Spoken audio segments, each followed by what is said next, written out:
फिर से बोलना पड़ेगा सारा कुछ ऐसे। तो इस केस में इस एक पार्टिकुलर केस का ध्यान रखना जहाँ पे हाइड्रोजन के रिपल्शन की वजह से ट्रांस का स्ट्रक्चर वाला पार्ट लेस स्टेबल होता है, सिस वाला पार्ट ज़्यादा स्टेबल निकल के आता है। तो सवाल में बोला है टू अल्कीन्स, तो टू अल्कीन्स वाले पार्ट में एक सिस स्ट्रक्चर और दूसरा ट्रांस स्ट्रक्चर, और यहाँ वाले पार्ट में हम लोग का सिस स्ट्रक्चर वाला पार्ट मेजर प्रोडक्ट निकल के आएगा। ठीक है, और कोई डाउट किसी को? अच्छा सवाल है वैसे, ध्यान रखने लायक सवाल है। और कोई डाउट? सर पार्ट 1 का 29। पार्ट 1 का 29 एक सर मिनट। इसी एक्सरसाइज में 38 के 2 में एक डाउट था। चलो पहले 38 का 2 देख 3 लेते प्रोडक्ट हैं। बनना चाहिए।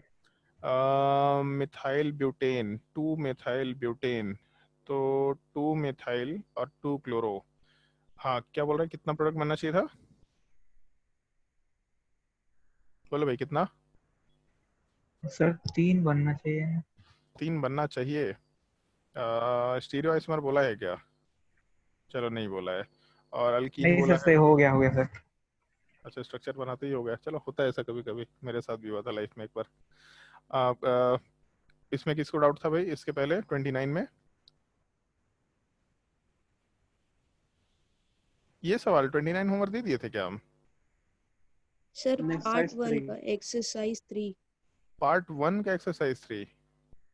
एक्सरसाइज 3 का अच्छा पार्ट 1 एक्सरसाइज 3 बताइए का ना। Part 1, sorry sorry sorry sorry.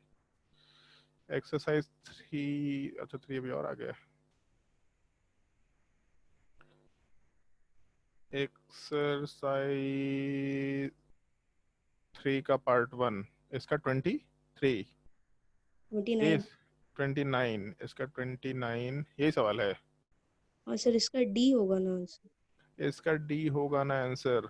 इसमें शायद से आंसर गलत था, हम करेक्शन भी किए थे, बट एक सेकंड रुक जाओ देख लेते हैं। एच इधर जाएगा, CH3 नीचे आएगा, पीएच इधर जाएगा। इसको जब हटाएंगे तो पीएच के सामने CH3 होना चाहिए, carbon double bond carbon, pH के सामने CH3 होगा, और फिर पीएच अपोजिट डायरेक्शन में जाएगा तो यहाँ पे H होगा। तो पहले वाले केस में पीएच पीएच ट्रांसपोजिशन पे होना चाहिए, एक्स पूछा है, वाई पूछा है, ठीक है। पहले वाले केस में पीएच पीएच ट्रांसपोजिशन पे CH3 वाला पार्ट तो रहेगा, कोई दिक्कत नहीं है। और वाई वाले पार्ट को अगर कंसिडर करके चले तो पहले से यहाँ चिप ठीक दे रखा है, तो CH3 के सामने CH3 होगा, तो CH3 के सिस पोजिशन पे CH3। पहला आंसर नहीं हो सकता, दूसरा आंसर हो सकता है लेकिन ये गलत है। तीसरा ऑप्शन आंसर हो सकता है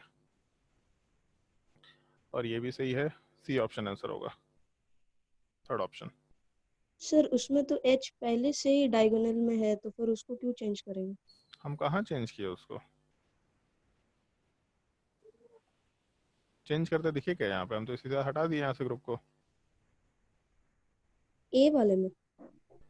ए वाले में हाइड्रोजन डायगोनल में कहाँ है? ब्रोमीन के डायगोनल में ए वाला पार्ट कहाँ दिख रहा है? ओ ठीक है सर। दिख रहा है क्या? नहीं नहीं हो गया। नहीं हो सकता मेरे चश्मे का पावर बढ़ गया होगा, पॉसिबिलिटी। स्क्रीन देखते देखते आँख खराब हो गया होगा, या दिमाग तो खराब हो ही रखा है। और कोई डाउट किसी को? एक और चीज बताओ, कितने लोग डीपीपी बना कर गए हैं? एक डीपीपी भी मिला था तुम लोगों को, ऑर्गेनिक केमिस्ट्री वाला, ये तुम्हारे चैनल पे जा रहा है। कितने लोग बना करके आए हैं डीपीपी?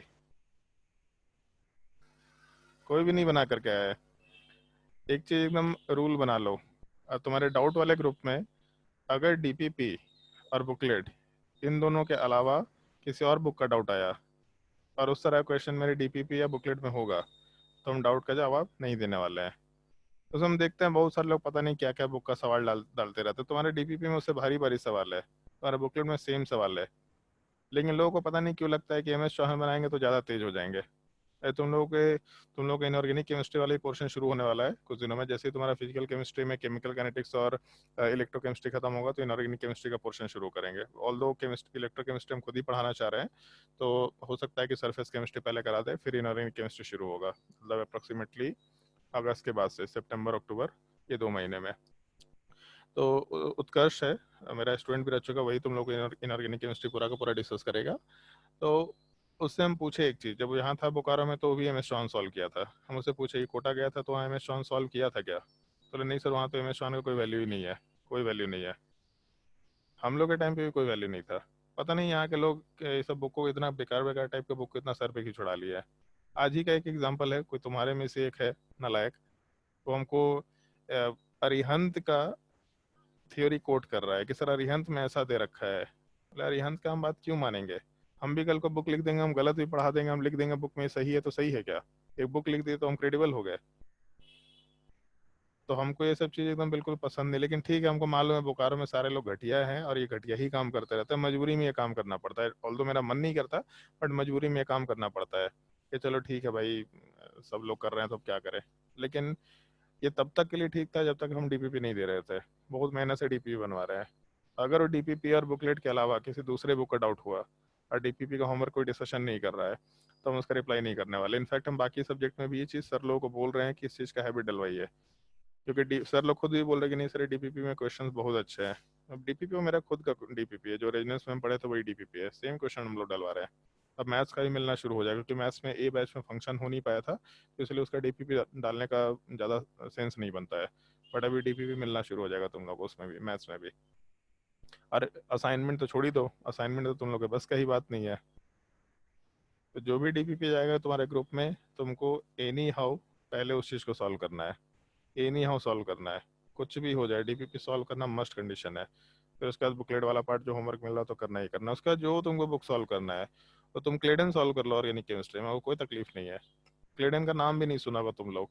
अरे इस साल हम पहली बार शायद अपने लाइफ में सॉल्व कराएंगे क्लेडन। तुम्हारे में जैसे हम बुकलेट सॉल्व करा रहे हैं, आर बैच में हम बुकलेट नहीं करा रहे हैं। आर बैच वालों को बोल रखे हैं तुम लोग को हम बुकलेट सॉल्व नहीं कराएंगे।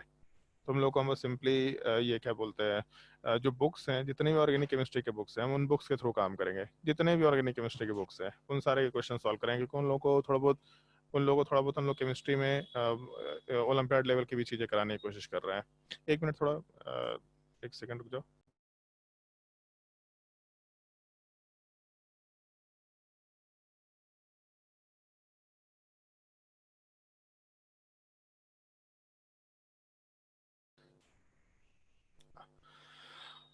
हाँ, तो जैसे उन लोगों को हम केवल बुक्स के थ्रू पढ़ाएंगे।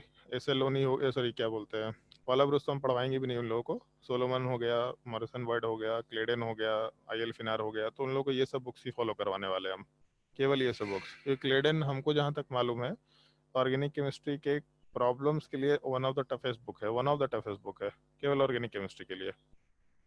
तो उन लोगों को हम कोई भी बुक, एम एस चौहान तो वर्ड ही कभी उनके सामने मतलब मेरे मुंह में आएगा ही नहीं एम एस चौहान सॉल्व करना है। एम एस चौहान का तो कोई लेवल ही नहीं रहेगा।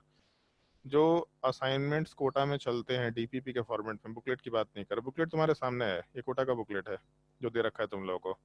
और तुम लोग हो सकता है यही भारी लगता हो, बट बुकलेट्स में तो लोग ज़्यादा वैल्यू भी नहीं देते कोटा में बुकलेट्स को। करवाते सब लोग क्वेश्चन है ताकि बेसिक सुधर जाए, बट उनके सारे अच्छे क्वेश्चन डीपीपी में होते हैं, सारे अच्छे क्वेश्चन। और एम एस चौहान उस डीपीपी के लेवल का हमको लगता है 50-60% है। तो एम एस चौहान अगर तुमको भारी लगता है तो तुमको समझ में आ जाना चाहिए कि डीपीपी में क्वेश्चन उससे भी कहीं ज़्यादा अच्छे लेवल के होते हैं। और सबसे अच्छी चीज़ ये होती है कि बहुत एलिमेंट्री क्वेश्चन से बहुत हाई लेवल तक के क्वेश्चन होते हैं उसमें। तो उस चीज़ का वैल्यू समझो। इतने मेहनत से उस चीज़ को टाइप करा के करेक्शन करा कर हम लोग देने की कोशिश कर रहे हैं, और इतना रेगुलरली देने की कोशिश कर रहे हैं, उसके पीछे रीज़न है। देखो हमको भी मालूम है बहुत वैल्यूएबल चीज़ है, बहुत वैल्यूएबल चीज़ है। और अभी उत्कर्ष जब आया हुआ था अभी 3-4 दिन 5 दिन पहले, उससे यही सब डिस्कशन हो रहा था कि यहाँ के माहौल के हिसाब से, मतलब यहाँ पे स्कूलिंग और बाकी चीज़ों के माहौल के हिसाब से ऐसा क्या किया जाए, डीपीपी देना सही रहेगा। वो बोला कि सर डीपीपी देना तो एकदम मस्ट है। मतलब डीपीपी, हम कोटा जब गए तब मालूम पड़ा कि ये इतना यूनिक चीज़ है जो पूरा, हम तो वो बोकारो में फिटजी में पढ़ चुका है, पेस में पढ़ चुका है, स्मार्ट ग्रुप में भी पढ़ चुका है, सबसे पढ़ चुका है यहाँ पे वो। बट फिर भी उसको कोटा का सिस्टम बोला कि सर कोटा के सिस्टम का यहाँ 10% भी नहीं है, इनऑर्गेनिक केमिस्ट्री तो 1% भी नहीं है। तो ये बहुत गड़बड़ चीज़ है, बहुत ही गड़बड़ चीज़ है। तो उसे एकदम क्लियरली ये बोला कि सर डीपीपी देना तो मस्ट कंडीशन है। डीपीपी से मतलब रोज का एक रिदम बना रहता है, थोड़ा बहुत रिवीजन भी हो जाता है, थोड़ा बहुत करंट टॉपिक भी चल रहा होता है, सब कुछ होता है, और बहुत अच्छे अच्छे क्वेश्चन होते हैं उसमें, बहुत यूनिक क्वेश्चन होते हैं। वैसा तो क्वेश्चन हमको कहीं किसी बुक में नहीं मिलता। तो जब यहाँ पे था तो बहुत कुछ सॉल्व किया था। N Awasthi, M S Chauhan, R C Mukherjee, Resonance का बुक, सॉरी ये फिटजी का बुकलेट, पेस का बुकलेट, स्मार्ट ट्रूप का बुकलेट, सब सॉल्व किया। कोटा गया तो केवल एलन में पढ़ा था तो बस वहीं का असाइनमेंट, केवल वहाँ का असाइनमेंट, बुकलेट और टेस्ट, ये तीन के अलावा उसको फुर्सत ही नहीं मिलता था, कुछ भी फुर्सत नहीं मिलता था, बस इन तीनों में उलझ करके रह गया था वो। और तुम लोग को उस चीज़ का वैल्यू नहीं समझ में आता है। तो इस चीज़ का ध्यान रखना। और नहीं समझ में आता तो हम लोगों को दिक्कत नहीं है, और साल दर साल लोग आते हैं जाते हैं, हम लोगों को तकलीफ नहीं है। वो नालायक लोग निकलते चले जाते हैं, रिजल्ट खराब होता है तो उसके बाद फिर रोना शुरू करते हैं कि सर रिजल्ट खराब हो गया, आप क्या करें। तो रिजल्ट खराब होने के बाद हम कुछ नहीं कर सकते, हम लोगों का काम है एक डायरेक्शन दिखाना। अगर डायरेक्शन फॉलो कर सकते हैं तो तुम्हारी प्रॉब्लम है, अगर नहीं फॉलो कर सकते तो तुम्हारी प्रॉब्लम है। फॉलो कर लिया तो बहुत अच्छी बात है, क्योंकि हम लोग जितना बोलते हैं हमको ही मालूम है कि उसका 50-60% ही फॉलो कर सकते हैं। 100% फॉलो करना मुश्किल, काफ़ी मुश्किल है। बट तुम लोगों के पास अच्छा मौका आ रखा है, बहुत अच्छा मौका आ रखा है, बट फिर भी तुम लोग अच्छे से उस चीज़ को हैंडल नहीं करता है। तो ये बहुत प्रॉब्लमेटिक चीज़ है। क्वेश्चन प्रैक्टिस ही नहीं करता, पता नहीं क्या तकलीफ है तुम लोगों के साथ। हम लोगों से इतना फुर्सत, हम लोग सुबह से शाम से केवल क्वेश्चन ही प्रैक्टिस करते रहते थे, और कोई काम ही नहीं था ज़िंदगी में। ठीक है, माना ऑनलाइन में चीज़ें प्रॉब्लमेटिक है, बट उसका प्लस पार्ट भी तो देखना है कि स्कूल नहीं जाने का टेंशन है, घर पे बैठे बैठे पढ़ाई कर रहे हैं, तो पढ़ाई करने का सफिशिएंट टाइम है तुम्हारे पास। अगर तुमको लगता है कि डीपीपी हम लोग ऑनलाइन की जगह पे हम ऑफलाइन सॉल्व कर ले, तो प्रिंट आउट करा लो, सारा का सारा प्रिंट आउट करा के रख लो। सबके गार्जियन कहीं ना कहीं अच्छी जगह काम करते ही हैं, तो प्रिंट आउट तो देखो इंतजाम उनकी तरफ से, प्रिंट आउट करा के घर में एक ही बार सॉल्व, सबको सॉल्व करना शुरू करो। मुश्किल से एक डीपी में 7 या 8 या 10 क्वेश्चन होते हैं, उतना भी सॉल्व नहीं कर पा रहे। तो तुम लोग करता कितना क्वेश्चन है, मतलब हमको एग्जैक्टली नहीं समझ में आता। उत्कर्ष पास आउट बैच में बोला था कि पर डे उसको 150 क्वेश्चन मिलता था पर डे। उसकी क्लासेस का ड्यूरेशन शाम में दोपहर में 2 बजे से लेकर रात के 9 बजे तक क्लास होता था रोज। मतलब 2 बजे से लेकर के 9 बजे तक क्लास, 7 घंटे का क्लास, जिसमें 4 सब्जेक्ट होता था क्योंकि पास आउट बैच में था। और पर डे 150 क्वेश्चन का होमवर्क मिलता था उसको पर डे। और क्योंकि वो टॉप बैच में था तो बुक्स तो बनाना, बुक्स में ऐसा होमवर्क मिलता था, एस सी वर्मा 1 से 40 तक बना के आ जाना, सीधा ऐसा 1 से 40 तक बना के आ जाना। और बुकलेट डीपीपी ये सब तो होमवर्क है ही, टेस्ट का एनालिसिस करना है ही, ये बहुत ही मस्ट कंडीशन है। तो कर ही रहे थे, रोज का काम है, कर रहे हैं कर रहे हैं कर रहे हैं। उसके अलावा बीच में एकदम से एस एल नहीं 40 से 80 बना लेना, 100 तक बना करके आ जाना। ये ए प्रीलिप को 120 तक बना करके आ जाना, ऐसा होमवर्क मिलता है वहाँ पे, क्योंकि वो लोग टॉप बैच में थे। तो तुम लोग को समझ में आना चाहिए कि तुम लोग किस मतलब लेवल पे मेहनत करना पड़ेगा, तुम लोग ये चीज़ क्लियरली समझ में आना चाहिए। अभी भी हम लोग 12th पास वाले स्टूडेंट का, जो अभी अपियर होने वाले उन लोग का अभी भी रिवीजन क्लासेस चला रहे हैं। कहीं कोई कोचिंग नहीं चला रहा, कहीं कोई कोचिंग नहीं, सब लोग नए एडमिशन पे लगे पड़े हैं कि 11th वालों का एडमिशन होगा, 8 9 10th वालों का एडमिशन होगा। हम लोग को मतलब नहीं है उससे बहुत ज़्यादा। अरे जो पहले जो आए हैं उनको तो अच्छे से हम लोग अच्छे जगह पे पहुंचा दें, उसके बाद दूसरे का देखेंगे। तो तुम लोग के साथ भी यही चीज़ होगा, तुम लोग का भी रिवीजन जब तक हो सकता है तब तक कराएंगे। बाकी लोग लास्ट स्टेज में छोड़ सकते हैं, इन लोगों का सिलेक्शन में चलो छोड़ो, ध्यान देना बंद कर दो। बट हम लोग को मालूम है कि सबके अंदर कैलिबर होता है, सिलेक्शन कराया जा सकता है, बहुत मुश्किल नहीं है। एटलीस्ट आईआईटी नहीं तो एनआईटी में तो जा सकते हैं, बहुत मुश्किल भी नहीं है। लेकिन अगर डायरेक्शन फॉलो नहीं करेगा तो हम लोग भी बोलना छोड़ देंगे, यार ये छोड़ो भाड़ में जाने दो। मतलब हम लोग की लाइफ है, हम भी चिल मार करके सो सकते हैं यार। यहाँ काम कर करके हालत खराब हो जाता है, फिर 2 दिन रेस्ट लेना पड़ता है। वो भी अभी रक्षाबंधन के टाइम पे 2 दिन छुट्टी मिल गया, वो मेरा तो मन नहीं था छुट्टी लेने का, बट सर लोग ऐसे ही बोले कि नहीं नहीं छुट्टी करो एकदम कर क्लास। तो 2 दिन हमको रेस्ट मिला तो बड़ा रिलैक्स फील हो रहा है, अब लग रहा है जैसे पता नहीं क्या होगा जिंदगी में।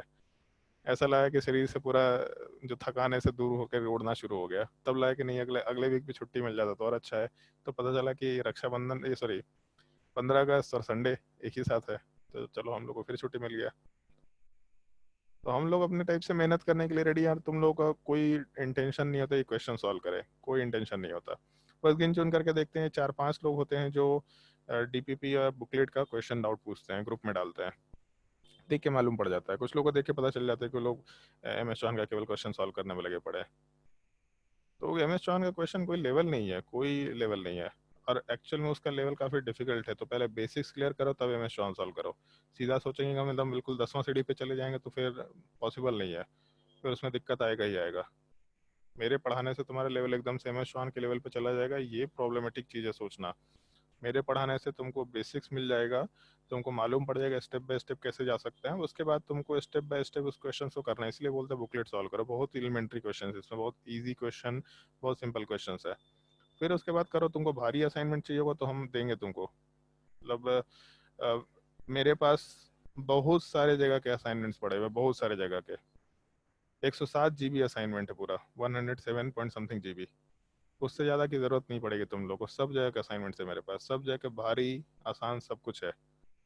तो तुम्हारा एक बुकलेट खत्म होगा ना तब बताने कि सर बुकलेट तो खत्म हो गया अब क्या करें। खुद से डिसाइड मत करो, पूछ लेना कि सर बुकलेट खत्म हो गया अब क्या करें, तो दूसरा असाइनमेंट डाल देंगे। वो भी खत्म होगा तो फिर पूछना कि अब क्या करें, तो तीसरा असाइनमेंट डाल देंगे। असाइनमेंट्स की कोई कमी नहीं है यहाँ पे, बट पहले बुकलेट और डीपीपी कंप्लीट करो, और जो असाइनमेंट मिल रहा है उसको सॉल्व करने की जितना हो सकता है एफर्ट लगाने की कोशिश करो। जो भी असाइनमेंट मिल रहा है, क्योंकि 11th क्लास के टॉपिक्स हैं, तुम लोग हम लोग अगस्त से टेस्ट सीरीज शुरू करने का सोच रहे हैं, बट तुम लोग अगर वो असाइनमेंट नहीं सॉल्व करा तो हमको नहीं लगता कि टेस्ट सीरीज शुरू करने का कोई फायदा है। ये तो नॉर्मल तुम लोग को बोर्ड के लायक पढ़ा कर खत्म करो कहानी। मतलब बोर्ड के लायक पढ़ने के लिए बैठे हैं क्या यहाँ पे इतने दिन से, इसलिए मेहनत कर रहे हैं क्या?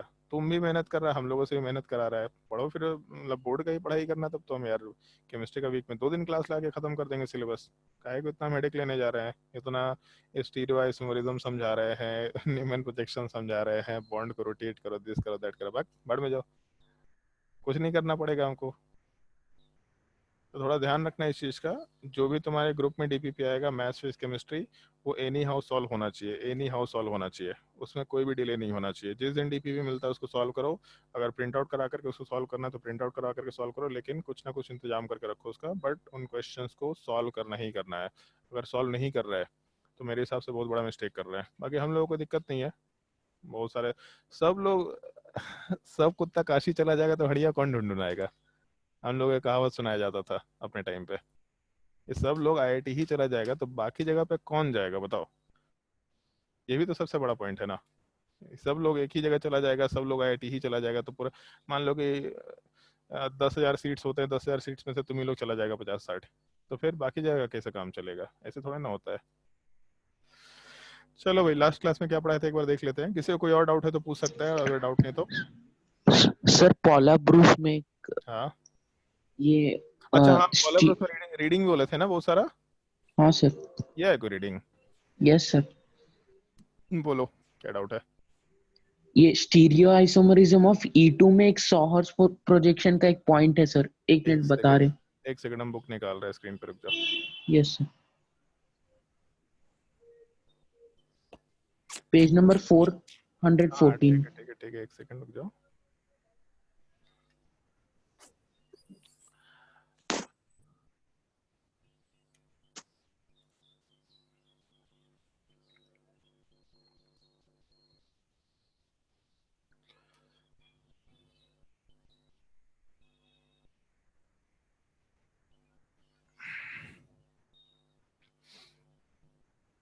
पेज नंबर कौन सा बोला?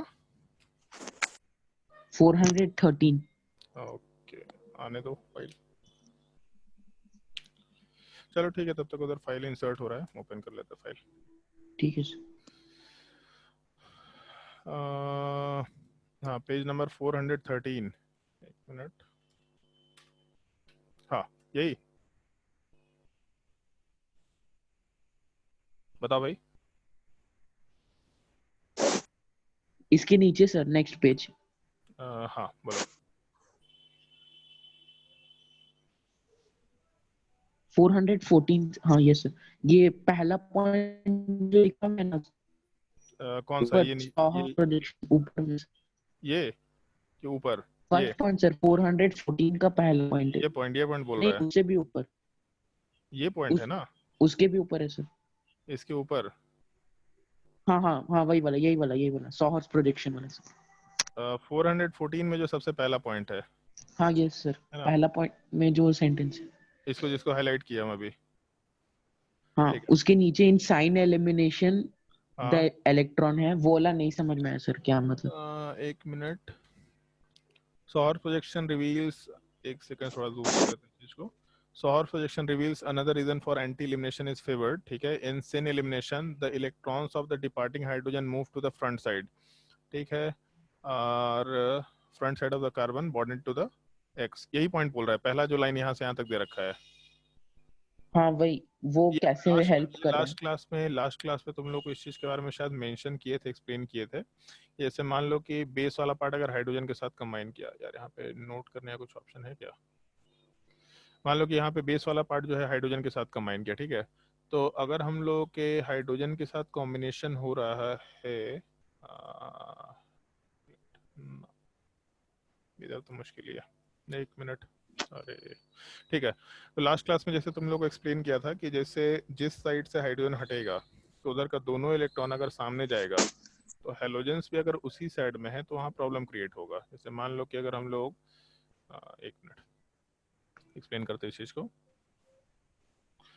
मान लो ऐसा स्ट्रक्चर दे रखा है कि हम लोगों का सौहर्स प्रोजेक्शन में ये स्ट्रक्चर दे रखा,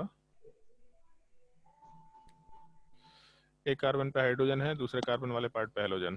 तो हेलोजन वाले पार्ट का बॉन्डिंग ऑर्बिटल ऐसा रहेगा, अगर बेस वाला पार्ट इस हाइड्रोजन के साथ कंबाइन किया तो ये दोनों के दोनों इलेक्ट्रॉन्स सामने जाएंगे। बट सामने जाने में प्रॉब्लम ये है कि इसका बॉन्डिंग ऑर्बिटल एग्जिस्ट कर रहा है सामने। अगर बॉन्डिंग ऑर्बिटल एग्जिस्ट करेगा तो ये इलेक्ट्रॉन को एक्सेप्ट करने की टेंडेंसी में नहीं रहेगा, क्योंकि bonding orbital already stable form होता है। तो अगर बॉन्डिंग ऑर्बिटल रहेगा तो ये इलेक्ट्रॉन को अपने तरफ आने नहीं देगा। अगर आने नहीं देगा तो फिर हम लोग यहाँ से लिविंग ग्रुप वाले पार्ट को एलिमिनेट भी नहीं करा सकते। अगर ये दूसरे साइड से जाता है एंटी बॉन्डिंग में, तो एंटी बॉन्डिंग में इलेक्ट्रॉन आने की टेंडेंसी हो सकती है आराम से। मतलब एंटी बॉन्डिंग में किसी भी बॉन्ड का जो इलेक्ट्रॉन है उसमें से मैक्सिमम पार्ट हट जाता है। मतलब एक नॉर्मल ऑर्बिटल है, उसमें से बॉन्डिंग में मैक्सिमम इलेक्ट्रॉन क्लाउड होता है, तो सामने के इलेक्ट्रॉन को रिपल्शन देगा। लेकिन एंटी बॉन्डिंग में कोई इलेक्ट्रॉन नहीं है, तो एंटी बॉन्डिंग में इलेक्ट्रॉन आराम से एक्सेप्ट करने की टेंडेंसी है। तो अगर सिन पोजिशन हुआ तो यहाँ का दोनों इलेक्ट्रॉन इसके बॉन्डिंग में जाने के अलावा कोई और रास्ता नहीं देख सकता, और वहाँ पे पहुँचा पाना इलेक्ट्रॉन को मुश्किल काम है। तो ये मूवमेंट ऑफ इलेक्ट्रॉन अगर फिजिबल नहीं है तो एलिमिनेशन भी थोड़ा मुश्किल टाइप का यहाँ पे कंसिडर कर सकते हैं। ठीक है, वही चीज़ वहाँ पे यस मेंशन सर, किया हुआ है, और ये समझ। हम शायद लास्ट क्लास में बताए भी थे, हाँ जहाँ बताए तक थे हमको। सर, मतलब यहाँ लिखा हुआ जो है नहीं समझ में। अच्छा ठीक है, और कोई डाउट किसी को? कोई भी और डाउट? सर इससे थोड़ा नीचे है, हाँ, केमिस्ट्री ऑफ E2 वाले में था। स्टीरियो केमिस्ट्री ऑफ E2 वाले में ये पार्ट, एक मिनट। सर नीचे है अभी। अच्छा, स्टीरियो केमिस्ट्री ऑफ E1, ठीक है। E2 ऊपर ही था ना, यहाँ पे तो E1 बोल रहा है शायद, stereo chemistry of E1। Page number बताओ।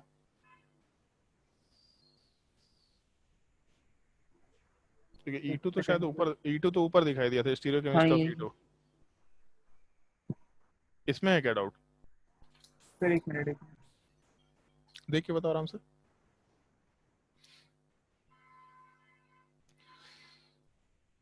और बाकी जो लोग पढ़ा नहीं होगा उसको तो कुछ मालूम ही नहीं पड़ रहा होगा ये चाहे क्या बात चल रहा है। लास्ट क्लास में ग्रुप में मैसेज कर दिए थे ये सब टॉपिक्स पढ़ करके आना।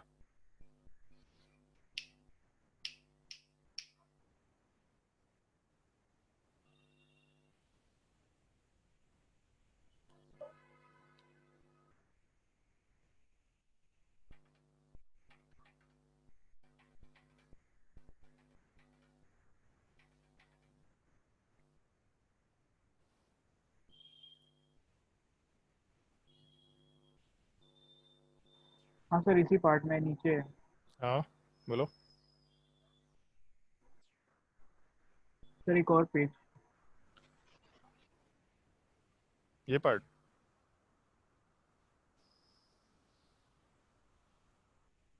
सब पढ़ाई तुम लोग फोन में ही करता है क्या? कभी कंप्यूटर के स्क्रीन पे कर लिया करो, थोड़ा बड़ा स्क्रीन दिखाई देगा यार। ये सर जो उसी पे किए थे। छोटू से फोन में पता नहीं लगा रहता है सब। हम तो कभी ना पढ़े यार फोन वोन में, पढ़ाई करना छोड़ दे हम मोह माया से त्याग ऊपर उठ जाए ऐसे ही हम। मेरे टाइम पे ऐसा हो गया होता तब तक हम चले गए होते खेत वेत में काम करने। जल्दी बोलो कौन सा पार्ट?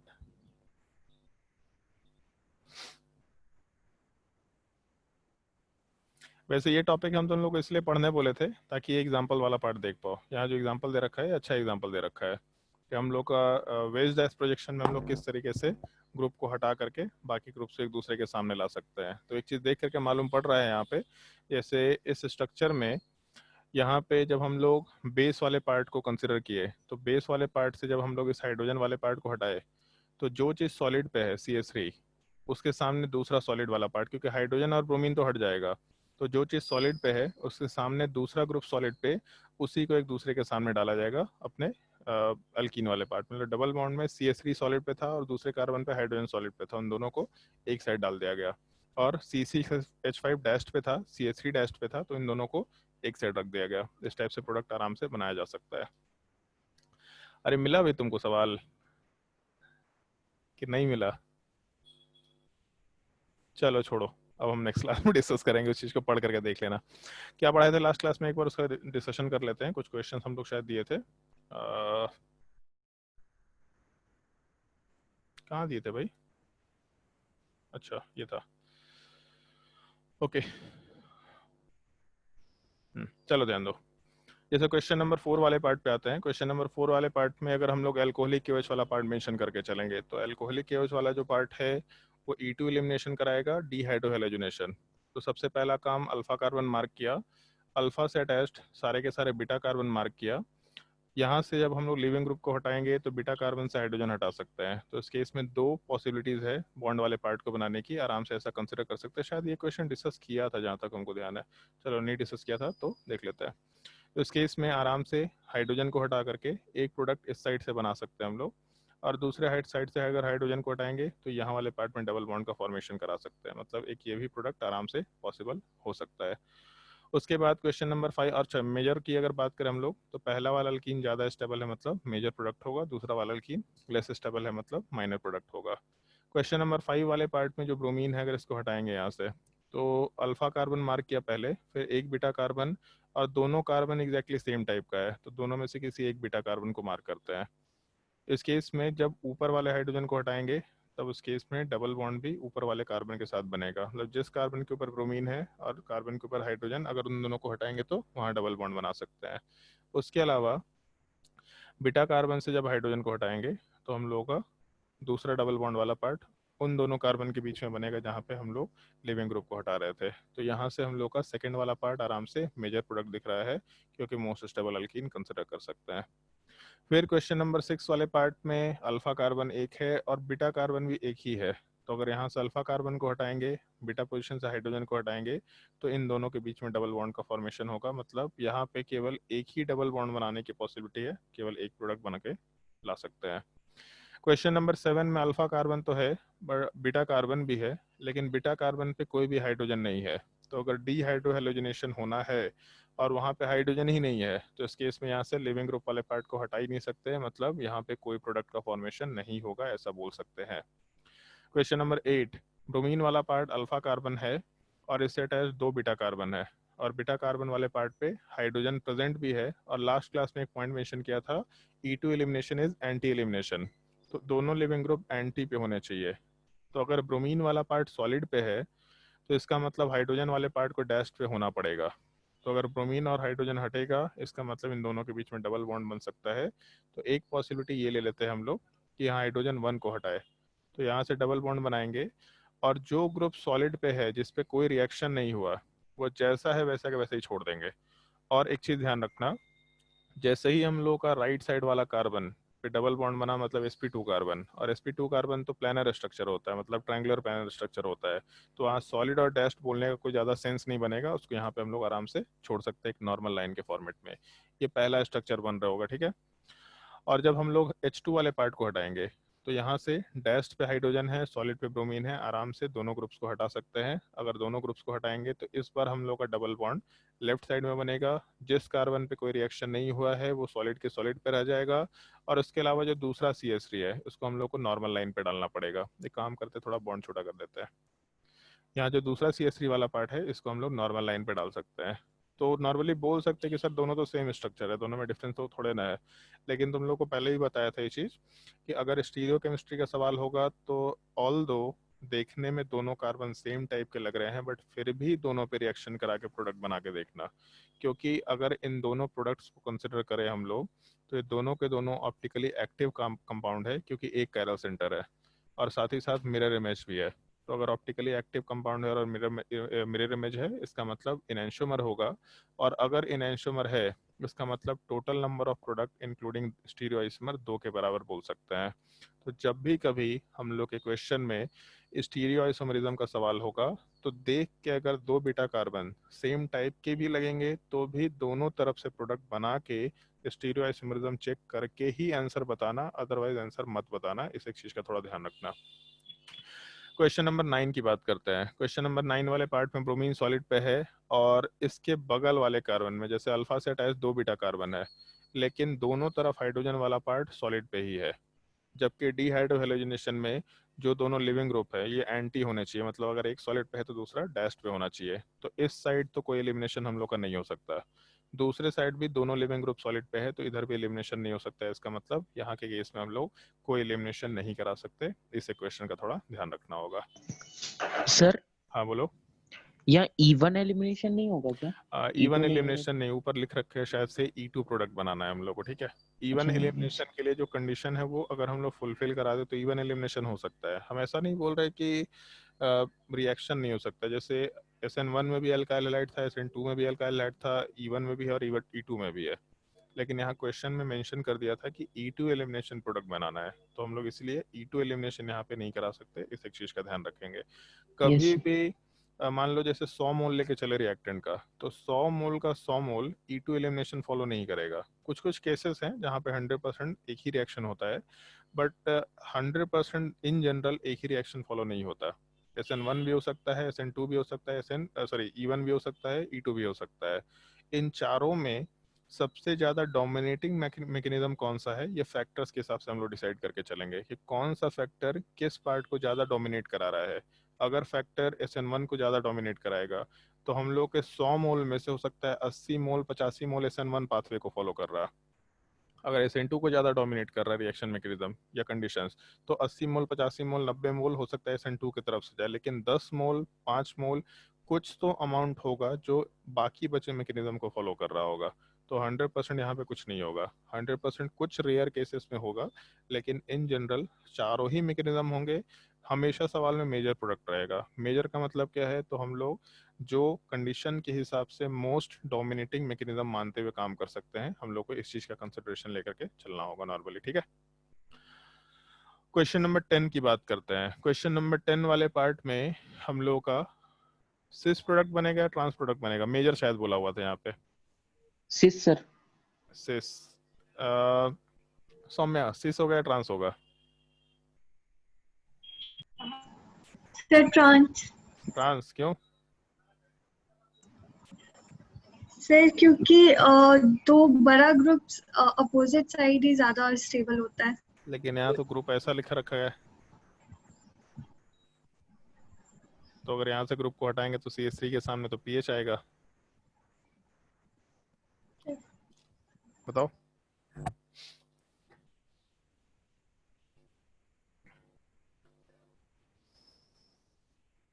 इसके हिसाब से अगर काम करे तो CH3 के सामने PH आएगा। शिवम, सिस या ट्रांस? क्या? सिस। सिस। ये कहाँ है अपना मोटू राम, कहाँ है? दिख ही नहीं रहा ये। भारती, सिस या ट्रांस? सिस। यशी? सिस होगा। विशाल? सर सिस लग रहा है। बोकारो वाला वैभव? सर ट्रांस होना सर। क्यों ट्रांस होगा? क्योंकि सर इतने सर बार आप आंसर पूछ लिए हैं कि सिस में अगर आंसर सही होता तो ऑब्वियस सी बात है, पूछते पूछते ही नहीं आप। सर ट्रांस वाला स्ट्रक्चर से स्टेबल थोड़ा दिख रहा था। तो यहाँ तो स्टेबिलिटी से कोई मतलब नहीं होता है। मान लो अगर हम लोग ये क्वेश्चन सॉल्व करते, question number 11, sorry question number 11 वाले पार्ट में नीचे जो CH3 है इसके जगह PH डाल दे और यहाँ CH3 डाल दे, तो ये पार्ट जब हटेगा तो प्रोडक्ट वाले पार्ट में एक कार्बन के ऊपर CH3 है और PH है, दूसरे कार्बन के ऊपर CH3 और H है। PH के सामने CH3 आएगा।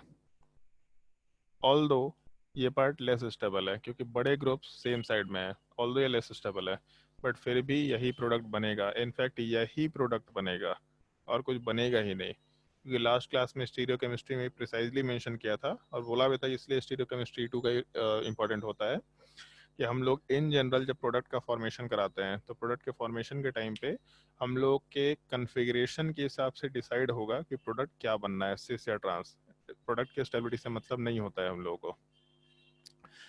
लेकिन पहले वाले केस में ट्रांस ही मेजर बनेगा। स्टीरियो केमिस्ट्री ऑफ E2 में जो पॉइंट्स लिखवा रहे थे, अब तो मेरे पास प्रूफ भी है, हम ये भी नहीं बोल सकते, तुम लोग ये भी नहीं बोल सकता कि सर नहीं बताए थे। ये पहला पॉइंट पढ़ो, इसको स्टार मार्क कर रखा है, पढ़ के देखो।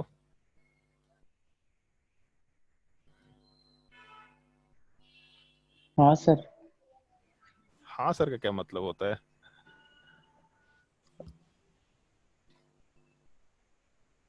लास्ट क्लास में बोला था इस चीज को, इस पार्टिकुलर पॉइंट को ध्यान रखना होता है। अगर दो लिविंग ग्रुप्स है बीटा कार्बन पे, तब उस केस में सिस ट्रांस कुछ भी बन सकता है। एक लिविंग ग्रुप में ये ओरिएंटेशन जरूरी होता है, सिन पेरीप्लानर सॉरी एंटी पेरीप्लानर होना जरूरी होता है। बट अगर दो हाइड्रोजन है तो कुछ भी हो सकता है, तब बल्कियर ग्रुप वाले पार्ट के कंसिडरेशन में जाते हैं। अगर हम लोग क्वेश्चन नंबर 10 कंसिडर करें, तो अल्फा कार्बन तो मालूम है। इनफैक्ट एक चीज ध्यान रखना है, और ये लोग एकदम बिल्कुल ध्यान नहीं रखा करते हैं, एडवांस से क्वेश्चन मोस्टली इस फॉर्मेट में बनता है, मेंस में तो नहीं बनेगा बट एडवांस से बन सकता है। हम लोग बीटा कार्बन उनको बोलते हैं जो अल्फा कार्बन से अटैच्ड है। केवल ये मत सोच के बैठ जाने या रट के मत बैठ जाने कि स्टीरियो केमिस्ट्री में यहाँ से ग्रुप हटाए और प्रोडक्ट बना दिए। ये अल्फा कार्बन है और बीटा कार्बन ऊपर भी है और नीचे भी है। ये दो दो बीटा कार्बन है अपने पास, केवल एक बीटा कार्बन नहीं है। तो ऊपर वाले पार्ट में अगर हाइड्रोजन को हटाएंगे तो यहाँ पे डबल बॉन्ड बनेगा। मतलब एक ये भी प्रोडक्ट पॉसिबल हो सकता है, एक मिनट, एक ये भी प्रोडक्ट पॉसिबल हो सकता है, ऊपर CH2। उसके अलावा यहाँ का कायरल सेंटर तो खैर हट गया, तो इस चीज़ को हम छोड़ सकते हैं और इसको थोड़ा हम अलग ओरिएंटेशन में डाल देंगे। इसको लिखने का तरीका हम दिखा दे रहे हैं। नीचे वाला कायरल सेंटर जैसा था, ऑल्दो कायरल तो उससे भी हम मतलब नहीं रहा, बट यहाँ पे नीचे वाले पॉइंट को वैसे ही छोड़ दिया और ऊपर वाले कार्बन से हम लोग का एक डबल बॉन्ड वाले पार्ट का फॉर्मेशन हो गया। तो ये भी लिखने का एक तरीका हो सकता है, ये भी एक प्रोडक्ट बन सकता है। लेकिन अगर ढंग से देखो तो यहाँ अगर डबल बॉन्ड बनेगा तो उस केस में बेंजीन रिंग का रेजोनेंस नहीं मिल रहा, जबकि बीच वाले पार्ट में डबल बॉन्ड बनेगा तो कंजुगेशन सिस्टम एग्जिस्ट कर रहा है। तो इसलिए प्रोडक्ट में मेजर पार्ट तो बीच वाले पार्ट से ही आएगा। तो जो नीचे वाला बीटा कार्बन है यही अपना मेजर प्रोडक्ट देगा, बट इसमें दो हाइड्रोजन्स है। अगर दो हाइड्रोजन्स है तो सिस ट्रांस दोनों बन सकता है, लेकिन मेजर कौन सा होगा, जब बल्कियर ग्रुप वाले पार्ट अपोजिट डायरेक्शन में होंगे। तो यहाँ पे पीएच के साथ एक एच वाला पार्ट है, क्योंकि दो एच है, दो एच में से एक एच हट जाया करेगा, ठीक है। मतलब इस दो हाइड्रोजन में से कोई एक हाइड्रोजन हटेगा, एक ब्रोमीन हटेगा, इधर का हाइड्रोजन हटेगा तो इधर का ब्रोमीन हटेगा, कुछ भी हो सकता है। तो पीएच के साथ जो एच वाला पार्ट है वो तो रहेगा, उसके अलावा फिर हम लोग के पहले वाले कार्बन पे CH3 और H है, तो एक ये स्ट्रक्चर बन सकता है CH3 और H। उसके अलावा पीएच के साथ H और ट्रांस पोजिशन पे CH3 और H। अगर बीटा कार्बन पे हम लोग के दो हाइड्रोजन्स होंगे, तब उस केस में हम लोग के ट्रांस में बल्कियर ग्रुप अगर होंगे तो ये ज़्यादा स्टेबल स्ट्रक्चर होगा। इस पार्ट को हम लोग आराम से मेजर प्रोडक्ट के लिए कंसिडर कर सकते हैं। इसको अपने लैंग्वेज में नोट कर लो, ज़्यादा बेटर होगा। नोट कर लो।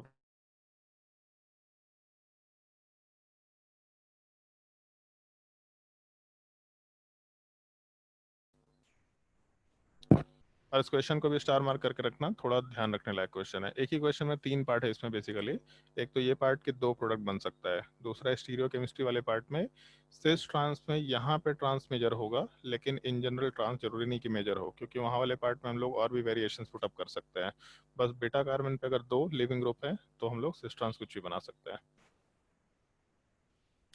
क्वेश्चन नंबर 11 में यहाँ पे पीएच वाला ग्रुप दे रखा था, तो यहाँ पे पीएच ही डाल देते हैं।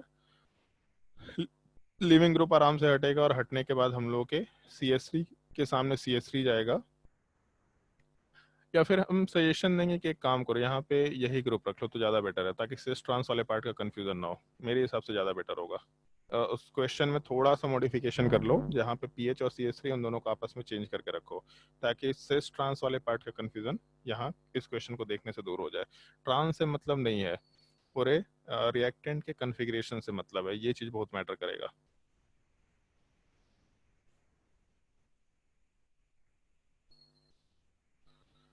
उसके बाद क्वेश्चन नंबर 12 जब कंसिडर करेंगे, वैसे 12 ऑल्दो बहुत आसान सवाल है, लेकिन इस तरह का सवाल करना होता है सॉल्व अपने को। जैसे थोड़ा ध्यान देना इधर, इस सवाल वाले पार्ट को हम अलग से डिस्कस कर लेते हैं। क्वेश्चन नंबर 12, इसके आगे भी मेरे हिसाब से सारे सवाल उसी टाइप से होंगे, ठीक है। ओके,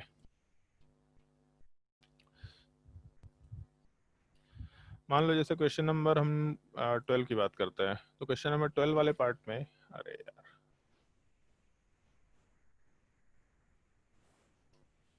क्या हो गया भाई इसको, क्वेश्चन नंबर 12 वाले पार्ट की बात करते हैं। तो क्वेश्चन नंबर 12 वाले पार्ट में जैसे अपने पास क्या क्या पॉसिबिलिटी इस चीज़ की बात करते हैं। पहला तो ये पार्ट अल्कोहलिक की वजह से हीटिंग है, दो जगह पे ब्रोमीन है, तो ये ब्रोमीन हटेगा और यहाँ से हाइड्रोजन हटा सकते हैं, या फिर इधर से भी हाइड्रोजन हटा सकते हैं।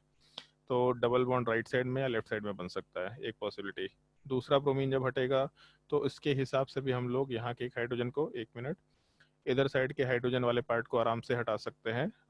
मान लो अगर हम लोग वाइट कलर से हाइड्रोजन वाले पार्ट को रिप्रेजेंट कर देते हैं तो ये, अगर वाइट कलर, अरे क्यों नहीं सिलेक्ट हो रहा है भाई, एक मिनट यार। मान लो अगर हम लोग वाइट वाले कलर से हाइड्रोजन वाले पार्ट को रिप्रेजेंट कर देते हैं तो इस केस में इधर से हाइड्रोजन हटा तो एक डबल बॉन्ड यहाँ बन सकता है, और दूसरे साइड से हाइड्रोजन हटाएंगे तो दूसरा डबल बॉन्ड यहाँ भी बन सकता है। तो जिस कार्बन पे ब्रोमीन है उसके अगल बगल में हाइड्रोजन हो सकता है, सॉरी डबल बॉन्ड हो सकता है। तो एक पॉसिबिलिटी, पहले वाले साइड में डबल बॉन्ड ऐसा बने और दूसरे वाले साइड में डबल बॉन्ड थोड़ा और दूर बन जाए, एक पॉसिबिलिटी। दूसरा, पहले वाले साइड में डबल बॉन्ड जैसा था वैसा ही बने, बट दूसरे वाले साइड का जो डबल बॉन्ड है वो पार्ट अपना ओरिएंटेशन चेंज करके दूसरे साइड बन जाए, जैसे एलिन्स टाइप का स्ट्रक्चर है। थर्ड पॉसिबिलिटी, पहले वाले पार्ट का जो डबल बॉन्ड है ये इस पर दूसरे ओरिएंटेशन में चला जाए, और उसके अलावा जो हम लोग का दूसरा वाला पार्ट का डबल बॉन्ड है ये पार्ट वापस से दूसरे ओरिएंटेशन में, मतलब बाहर के साइड रहे। और उसके अलावा एक और पॉसिबिलिटी शायद हो सकता है जहाँ पे दोनों डबल बॉन्ड एक ही जगह पे निकल के आ जाए। ये हम लोग 4 पॉसिबिलिटीज़ कंसिडर कर सकते हैं। इन 4 पॉसिबिलिटीज़ में जैसे एक चीज़ थोड़ा ध्यान रखना, जो हम लोग का एलिन्स का केस है ये दोनों एग्जैक्टली सेम टाइप का केस है, तो एक को हम रिजेक्ट कर देते हैं। एलिन्स का केस है और एक हम लोग के पास अल्काइन का केस है, और यहाँ डाईन्स का केस है। तो जैसे जब हम लोग अल्कीन के स्टेबिलिटी की बात करते हैं तो अल्कीन के स्टेबिलिटी वाले पार्ट में नॉर्मली रेजोनेंस वाला पार्ट देखते हैं, फिर हाइपर कंजुगेशन देखते हैं। तो एलिन्स में कोई कंजुगेशन सिस्टम नहीं होता तो रेजोनेंस तो नहीं हो सकता, मतलब पहला वाला पार्ट ज़्यादा स्टेबल होगा, सिंपली ऐसा बोल सकते हैं। और अल्काइन से एक डाइन वाला पार्ट जहाँ रेजोनेंस है ये ज़्यादा स्टेबल होगा, ये भी एक चीज़ का हम लोग थोड़ा ध्यान रखते हुए काम करते हैं। तो जैसे अपने जब हम लोग अल्कीन वाले पार्ट का फॉर्मेशन कर रहे होंगे तो हो सकता है उसमें अल्काइन का ही फॉर्मेशन हो जाए, बट जब हम लोग अल्काइन का फॉर्मेशन कंसिडर करेंगे और एक कंजुगेटेड डाइन का फॉर्मेशन कंसिडर करेंगे तो इन दोनों केसेस को कंसिडर करते वक्त हमेशा ध्यान रखना कंजुगेटेड डाइन में रेजोनेंस होने की वजह से ज़्यादा स्टेबिलिटी है, और ज़्यादा स्टेबिलिटी है तो ये पार्ट मेजर प्रोडक्ट निकल के आएगा। बाकी सारे पार्ट्स का हम लोग फॉर्मेशन अवॉइड करके चलेंगे। इस चीज़ को हम लोग को क्वेश्चन नंबर 12 में ध्यान रखना है। क्वेश्चन सिंपल सा है, लेकिन क्योंकि इस तरह के पॉसिबिलिटीज़ हम लोग को डिस्कस करना है इसलिए क्वेश्चन का डिस्कशन हम बेसिकली कर रहे होते हैं।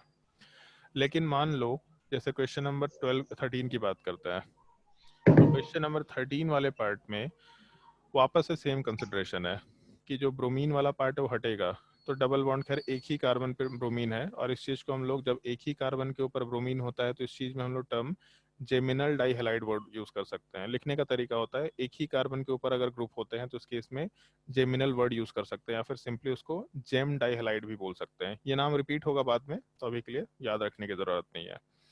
तो यहाँ से जब ब्रोमीन हटेगा तो बगल वाले में डबल बॉन्ड या दूसरे साइड डबल बॉन्ड, दूसरा भी हटेगा तो दोनों तरफ डबल बॉन्ड बन सकता है। तो इस केस में एक पॉसिबिलिटी, एक का डबल बॉन्ड एक साइड बन जाए और दूसरे का डबल बॉन्ड दूसरे साइड बन जाए। दूसरी पॉसिबिलिटी, एक का डबल बॉन्ड लेफ्ट साइड में बने और दूसरा भी लेफ्ट साइड में बने। तीसरी पॉसिबिलिटी, एक का डबल बॉन्ड मिड वाले पार्ट में बने और दूसरे का भी मिड वाले पार्ट में बने, क्योंकि लेफ्ट साइड में जाने का कोई सेंस नहीं है, पहला स्ट्रक्चर काउंट कर चुके हैं। तो अगर एक डाइन बनना है और दूसरा एक अल्काइन बनना है तो अल्काइन वाला पार्ट ज़्यादा स्टेबल होगा एज कम्पेयर टू डाइन, ये नहीं बन सकता। अल्काइन बन सकता है।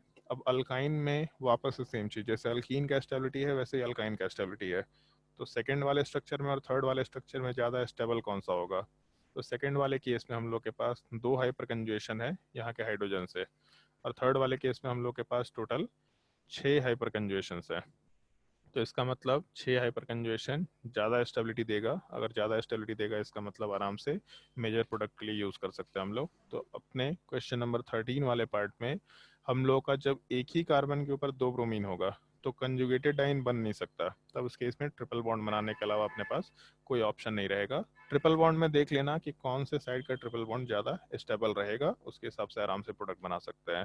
और तुम्हारे बुकलेट में एक सवाल था SN2 रिएक्शन में, उस SN2 रिएक्शन के सवाल को हम थोड़ा मॉडिफाई करेंगे और उसको जब हम लिखेंगे तो तुमको समझ में आएगा कि किस सवाल की हम लोग बात कर रहे हैं, ठीक है।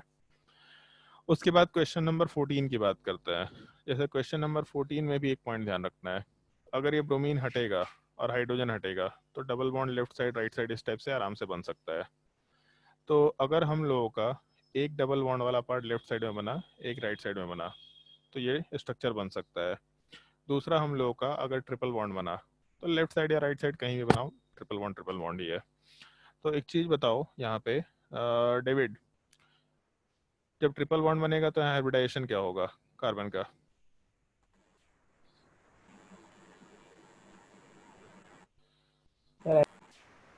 क्या? sp2 है sp2 sp2 hybridisation, sp3 hybridisation? Alka? sp2। इस कार्बन का हाइब्रिडाइजेशन sp2 है? हम कौन सा केमिस्ट्री पढ़ाए तुम लोगों को समझ नहीं आ रहा? अंशु? स्ट्रक्चर में बोले। हाँ, ये पहले वाले स्ट्रक्चर में ये जो कार्बन को मार्क किए। Anshu? sp sp2 sp3 sp3d sp3d2 बताओ भाई।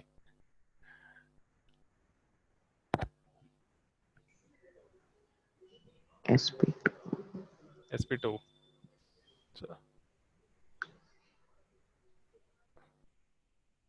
पक्का sp2? हाँ सर। कोई ऊपर नीचे नहीं कुछ? नहीं सर, sp2 ही बनेगा। अच्छा, ये कार्बन sp2 है? सर वो बॉन्ड एंगल के चलते। बॉन्ड एंगल छोड़ना, बॉन्ड आप एंगल पे ही क्या बोले, जा रहा है? तब अनुज? तो sp बनेगा। हाँ भाई अनुज, हाइब्रिडाइजेशन क्या होना चाहिए इस कार्बन का?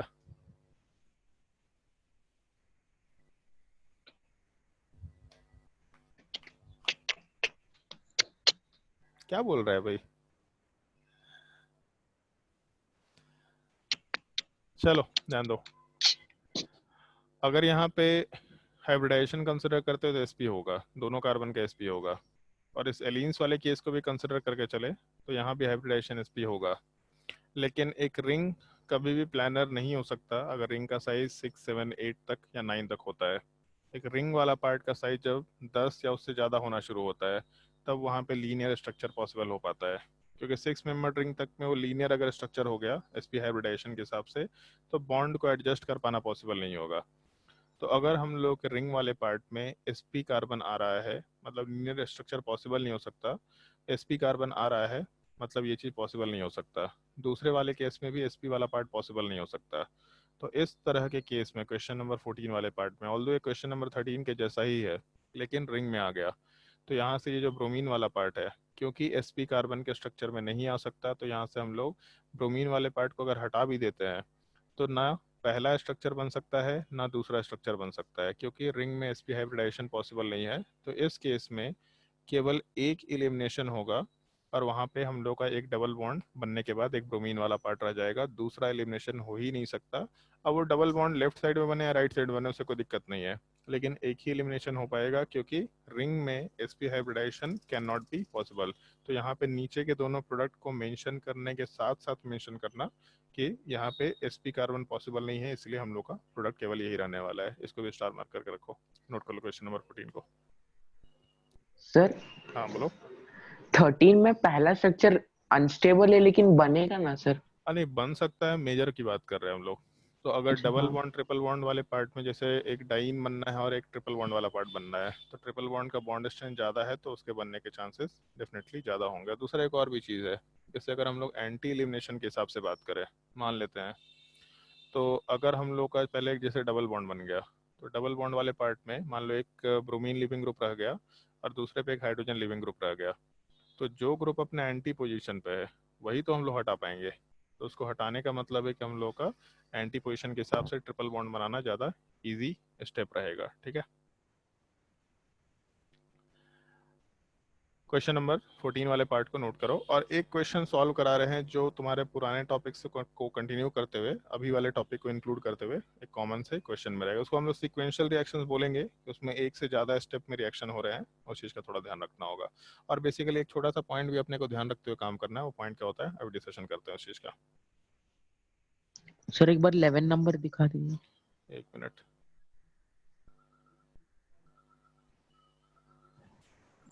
इलेवन नंबर में वहाँ पे CH3 और pH के पोजीशन को चेंज कर दिया है। Yes sir.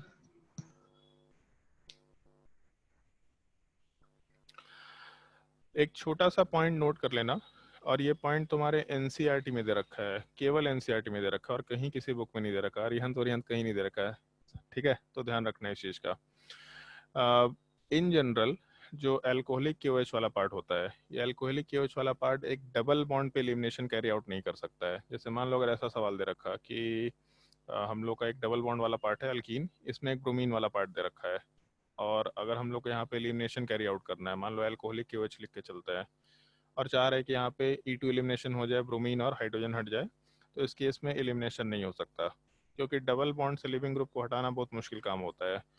अगर हम लोगों को एक डबल बॉन्ड वाले पार्ट पे एलिमिनेशन कैरी आउट करना है, तो हम लोग को थोड़ा स्ट्रॉन्गर बेस लेके चलना पड़ेगा, NaNH2 वाला पार्ट।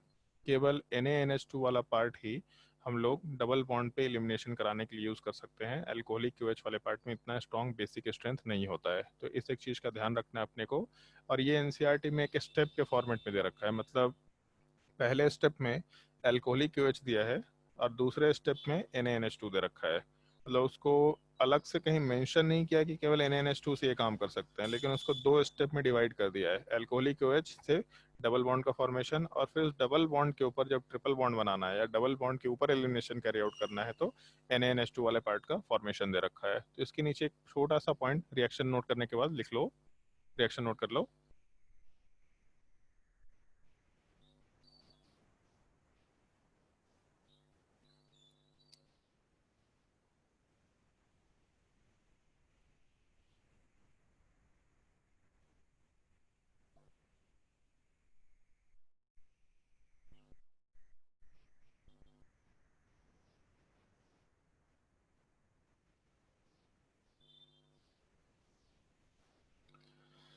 बेसिक स्ट्रेंथ कम होने की वजह से अल्कोहलिक KOH वाला part E2 elimination carry out नहीं कर सकता है डबल बॉन्ड वाले पार्ट पे। इस एक पॉइंट का थोड़ा ध्यान रखना। और इसके बाद फिर हम लोग एक क्वेश्चन को सॉल्व करेंगे, पहले खुद से ट्राई करके देखना। मेरे हिसाब से उस क्वेश्चन के हर एक पार्ट को हम लोग हर जगह यूज़ कर चुके हैं, और तुम लोग को बोलते भी रहे थे वहाँ पे इस क्वेश्चन को हम लोग आगे यूज़ करेंगे, आगे यूज़ करेंगे। तो उस तरह का सवाल हम लोग सॉल्व कर चुके हैं, बस हम सारी चीज़ों का कॉम्बिनेशन यूज़ करना चाह रहे हैं यहाँ पे। तो नोट करने के बाद पॉइंट क्वेश्चन नोट कर लो। मान लो अगर ये सवाल दिया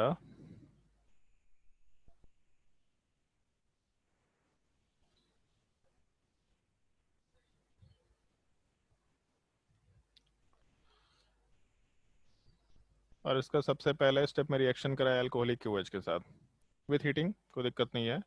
इससे एक प्रोडक्ट बना P, उसका रिएक्शन हम लोग NaNH2 के साथ कराए, और NaNH2 वाले पार्ट के हम लोग एक इक्विवेलेंट को यूज़ करके चल रहे हैं, केवल एक इक्विवेलेंट, मतलब एक मोल के जैसा, रिएक्टेंट के एक मोल के रिस्पेक्ट में NaNH2 वाले पार्ट का एक मोल, उसके साथ रिएक्शन कराए, Q का फॉर्मेशन हुआ।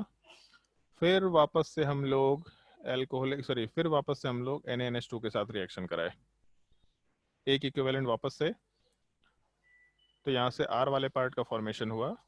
फिर उसके बाद हम लोग CH3Br के साथ इसका रिएक्शन कराए, तो इस केस में हम लोग दो इक्विवेलेंट यूज़ कर लेते हैं, या फिर एक काम करते हैं, हाँ चलो ठीक है, एक ही इक्विवेलेंट यूज़ करते हैं। तो इस केस में हम लोग के S वाले पार्ट का फॉर्मेशन हुआ। फिर उसके बाद हम लोग NaNH2 के साथ रिएक्शन कराए, वन इक्विवेलेंट, हम लोग के T का फॉर्मेशन हुआ। फिर वापस से हम लोग CH3Br के साथ रिएक्शन कराए, एक इक्विवेलेंट या एक्सेस भी ले लो तो कोई दिक्कत नहीं है, U वाले पार्ट का फॉर्मेशन हुआ। फाइंड द प्रोडक्ट U भी नहीं, PQRSTU सब निकालना है। सोच के देखो, क्वेश्चन का हर एक पार्ट अभी तक हम लोग डिस्कस कर चुके हैं कहीं ना कहीं पे, लेकिन उस पूरे पार्ट को एज अ सिंगल यूनिट कैसे हम लोग सॉल्व करेंगे, इस चीज़ को सॉल्व करके देखो। बहुत सिंपल टाइप का सवाल है, आगे इस तरह के सिक्वेंशियल रिएक्शंस बहुत बार रिपीट होंगे, दिमाग लगा के देखो। और जिसका आंसर आ जाएगा हाथ रेस कर सकता है ताकि मालूम पड़ जाए। लाइट आ गया क्या? हाँ,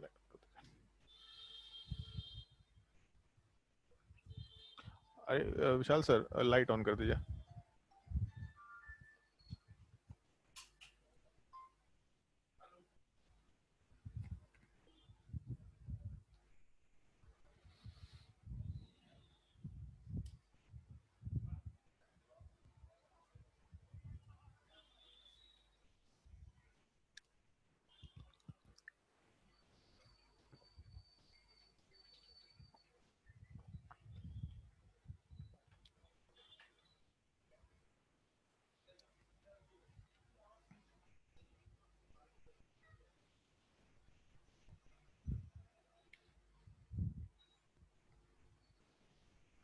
सर एलिमिनेशन में दोनों हाइड्रोजन नहीं हो सकता ना?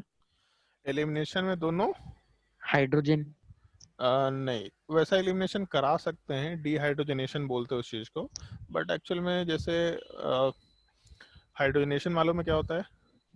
हाँ सर। तो हाइड्रोजनेशन को हम रिडक्शन भी बोलते हैं। तो रिडक्शन का जस्ट उल्टा टाइप का प्रोसेस, वो एक एक जगह केवल वो रिएक्शन है जब हम लोग टर्शियरी बिटनॉल वाले पार्ट में, मतलब ये अगर सवाल दे रखा टर्शरी ब्यूटाइल अल्कोहल वाले पार्ट में अगर हम लोग कॉपर के प्रेजेंस में हीटिंग कराते हैं, तब इस केस में यहाँ पे अच्छा नहीं, वहाँ पे भी डिहाइड्रोजनेशन तो नहीं होता है ना, नहीं है, डिहाइड्रोजनेशन वाला पार्ट नहीं होता है। फिर हम लोग क्रैकिंग यूज़ कर सकते हैं, बट क्रैकिंग वाला पार्ट अपने काम का नहीं होता। पायरोलिसिस वर्ड यूज़ करते हैं हम लोग ऑक्सीजन के लिमिटेड सप्लाई पे या बिना ऑक्सीजन के हम लोग हीटिंग करते हैं, तो उस केस में हाइड्रोजन वाला पार्ट हट करके वहाँ डबल बॉन्ड का फॉर्मेशन होता है, बट उसमें कार्बन के बॉन्ड्स भी ब्रेक कर जाते हैं, वो अलग टाइप का एक प्रोसेस होता है।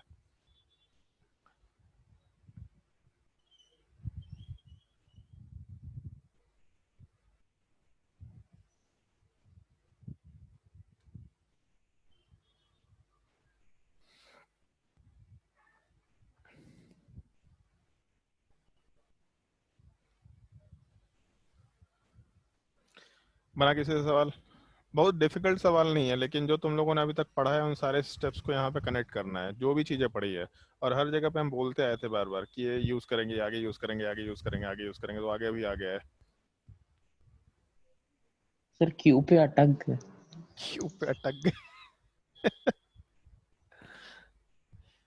और एक छोटा सा हिंट और दे रहे हैं, और ये वापस से हम रिपीट करें, पहले भी बोला था ये चीज़, जब कुछ भी नहीं समझ में आए कि क्या रिएजेंट दे रखा है, तो एसिड बेस्ड रिएक्शन से हिसाब से सोचना, क्योंकि ऑर्गेनिक केमिस्ट्री बेसिकली एक एसिड बेस्ड रिएक्शन है। तो कुछ भी नहीं समझ आए तो एसिड बेस्ड रिएक्शन के हिसाब से प्रोसीड करना, feasibility of acid based reaction को सोचने की कोशिश करना, वहां से सवाल सॉल्व हो ही जाएगा।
बना भी किसी से?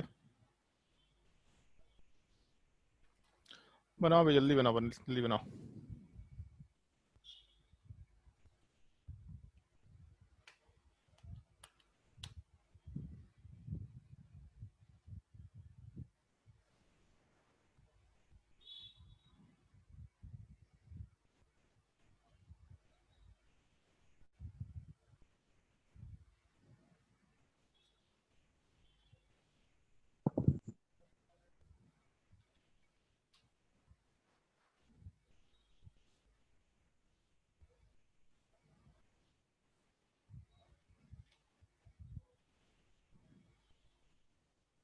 Sir sir triple bond heat के बिना फॉर्म हो सकता है क्या? बिल्कुल हो सकता है, कोई दिक्कत नहीं है। ठीक है सर। सर NaNH2 पे हीट नहीं है? नहीं, वही सवाल तो पूछ रहा है, ट्रिपल बॉन्ड हीट के बिना फॉर्म हो सकता है, तो NaNH2 में हो सकता है।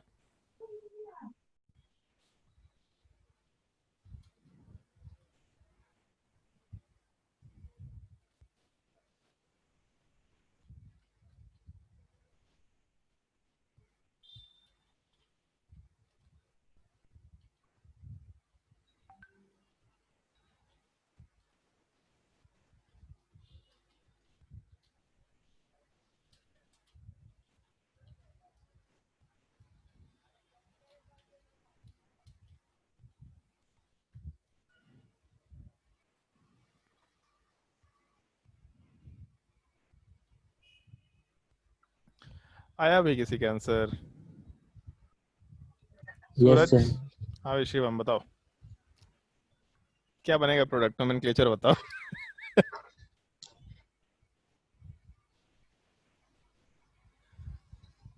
पी वाले केस में क्या बनेगा प्रोडक्ट?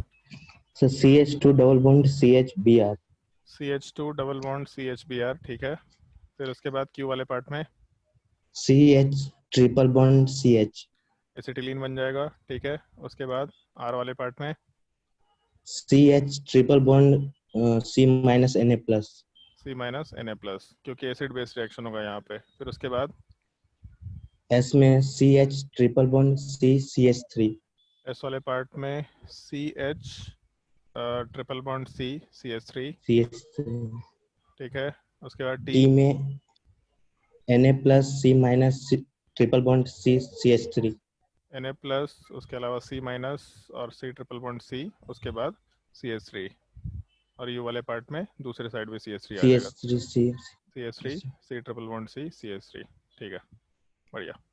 हाँ ठीक।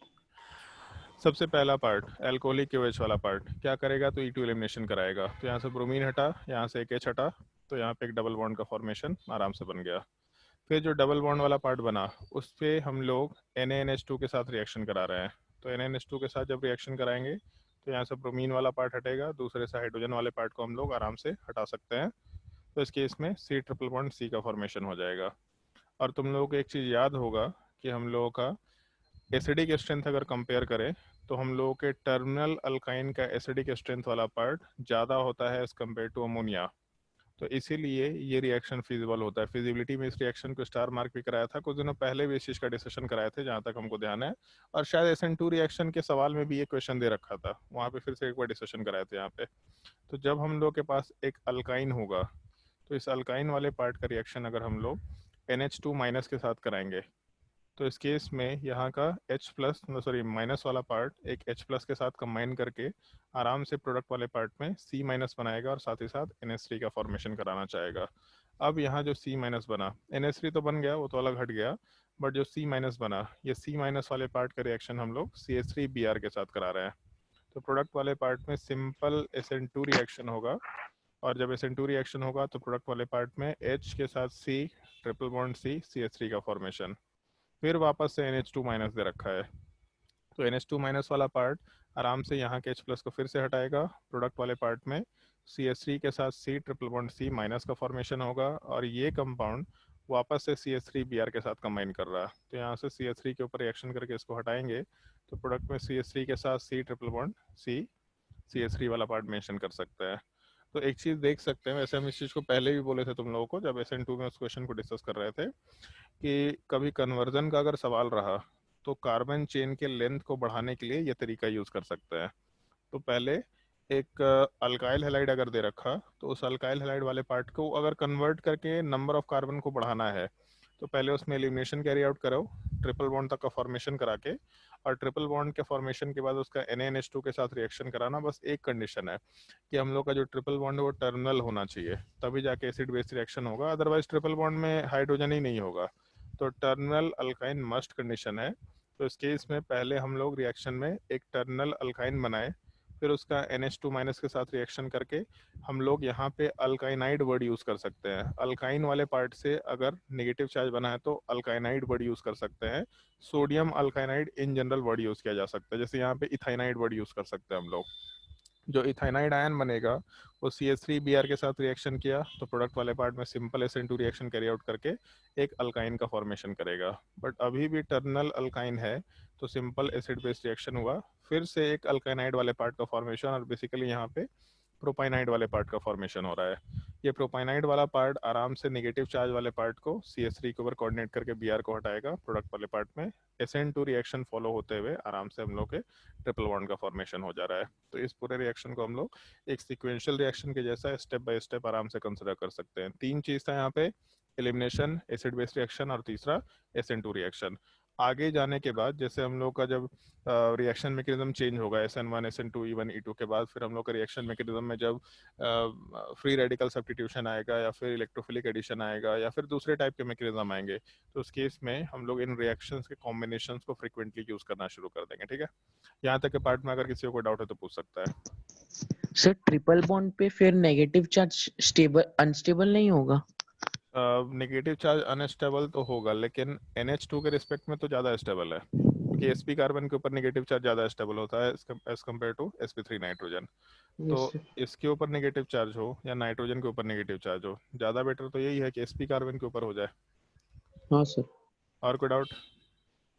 सर वो पहला रिएक्शन है ना पी, उसमें इथेन का फॉर्मेशन, फिर से एक बार वो पहला रिएक्शन है, आवाज़ नहीं आ रहा आर्यमन, जोर से बोलो थोड़ा। सर पहला जो रिएक्शन है पी वाला, उसमें इथाइन का फॉर्मेशन क्यों नहीं हुआ? अभी जस्ट ऊपर मेंशन किया इस चीज़ को। ठीक है, एल्कोहलिक KOH वाला पार्ट ये तो मेंशन कर रखा है ना, due to lower basic strength. तो एल्कोहलिक KOH बहुत ही स्ट्रॉन्ग बेसिक बिहेवियर शो नहीं कर सकता, तो डबल बॉन्ड पे एलिमिनेशन नहीं करा सकता है। ठीक है, और कोई डाउट? बोलो भाई जल्दी, और कोई डाउट? चलो, अगर डाउट नहीं है तो फिर हम लोग इसके बाद आराम से रिएक्शन वाले पार्ट में, जैसे ये हम लोग का बेसिक रिएक्शन मैकेनिज्म में E2 एलिमिनेशन खत्म हो गया। अब इसके बाद हम लोग को कितना टाइम हो गया? क्लास का टाइमिंग थोड़ा चेंज हुआ है, कितने बजे तक टाइमिंग है क्लास का? 4:40। 4:40 तक है कि 4:50 तक है?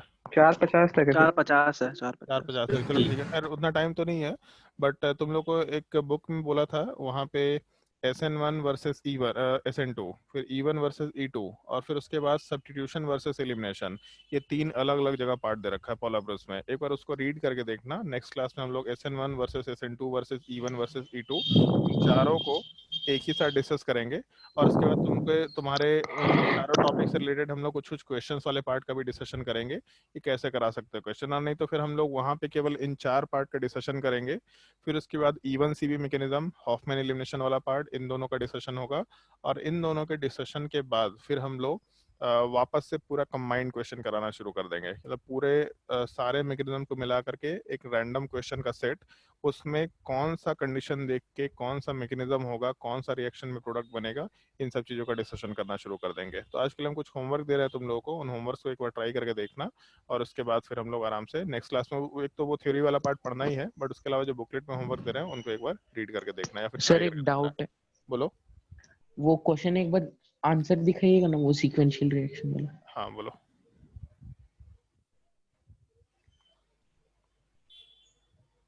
सर इसमें CH3 प्लस फॉर्म होगा ना नीचे सर, और नीचे एक बार खींचो। हाँ ये एल्कनाइड आयन है, उसके बाद CH3 प्लस फॉर्म होगा ना, तो वो तो अनस्टेबल होगा ना। CH3 प्लस कहाँ फॉर्म हो रहा है? अच्छा हाँ SN2 है, सॉरी। ठीक है, तो 1 मिनट, कुछ होमवर्क दे रहे हैं तुम लोगों को, और एक काम करते हैं पोलाब्रस से भी कुछ होमवर्क देते हैं। इसमें भी क्वेश्चन काफ़ी एलिमेंट्री टाइप के हैं, ट्राई करके देख सकते हैं। मेरे हिसाब से तुम लोगों को मजा आएगा क्वेश्चन सॉल्व करने में।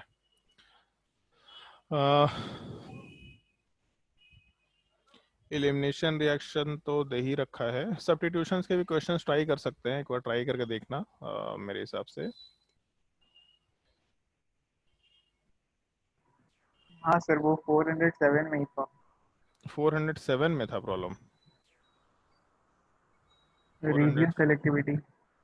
रीजो सेलेक्टिविटी वाले पार्ट में हम लोग जैसे नॉर्मली इस तरह की बात करते हैं कि अगर मान लो 2 प्रोडक्ट बन सकता है, तो 2 प्रोडक्ट वाले पार्ट में फिर 2 जगह से प्रोडक्ट बन सकता है, तो किधर साइड से रिएक्टिविटी ज्यादा निकल के आएगा उसको हम लोग रीजो सेलेक्टिविटी ज्यादा बोलते हैं। स्टेबल कैसे हो गया? कौन सा रिएक्शन दिया हुआ है हाँ सर, वही वाला।